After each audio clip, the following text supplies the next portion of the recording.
Mai magana nake ta maka kana ta wucewa. Ina maka magana kula ta ban gani ba? Da Samiru na ban gani ba kuma ka san da gani sai kai a cikin gidan nan? Kula da Samira. Eh. Ba wanda zai ɗaukan miki kaya a nan gida. Ta yaya za ka ce ba wanda zai ɗauka da gani fa sai kai sai yaron nan fa a cikin gidan nan. Kuma ka san yaron nan ba ji yake ba. Ka tuhume shi fito min da kula ta da Samiru na. Ni ba wanda na san zai ɗauka. Na fahimci yaron nan kin dora idan ki a kansa. Yaron nan ba barawo bane ba ina zai kai miki kaya haba. Ni ban ce barawo ba amma dai daga ni sai shi sai kai a cikin gidan nan. Ka tuhume shi da ka tsare shi da ka san ba ji ka yake yi da yaron nan. To da ka take ji. Yaron nan dai ba zai taba miki kayan nan a gidan nan. Kuma gidan nan daga ne sai ke sai shi. Me yasa wai dan Allah kika zurfafa wa yaron nan ne? Abin ya yi yawa. Mai gida ba ka san laifin yaron nan ni fa na ga alama. Ni sai zan kawo maka maganar yaron nan sai ka dinga rubuta. Ka san ko ba da kowa a cikin gidan da gani sai kai sai shi fa. Ni fa ba wai ina goyon bayan yaron nan ba. Amma yaron nan kai To ba. Yaron ka ɗaukar wa mata kula da Samiru. Gaskiya na ga amma ni ba na dauka amsa ba. To kin ji dai kunnen ki kin ji abin da yace.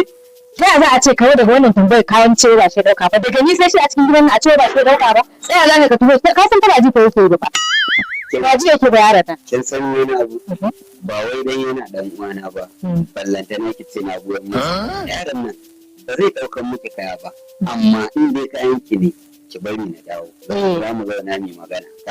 A ta ran kuma tafi a damun da kula ta da Samiruna shine kawai na sani a damun da kula ta da Samiruna. To na ji. Amma dai aiki a dan murmushi kawai zan fita ban sanya zan zai kuma tsagogwar maya da wa zan haɗu ba.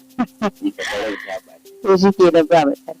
To Allah ya tsare mai gida shi ke nan dai ko amma a damun da kula ta da Samiru. Allah ya damun kula ta da Samiru Allah ya tsare Allah ya kawo arziki mara mai albarka. Kawai sai a ce wani ba shi ɗauka ba daga ni sai shi a cikin gidan nan kuma ka san yaron nan baya jin magana ɗanin ka ba ji yake yi ba ni dai a damun da kula ta da Samiru na sani kai.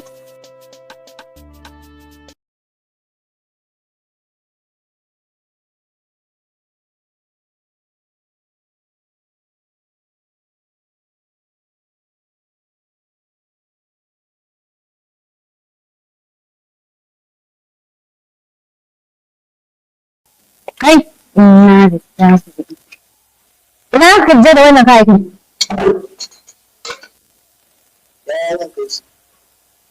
Gyara lalacewa ko da za ka ɗauka ka gyara?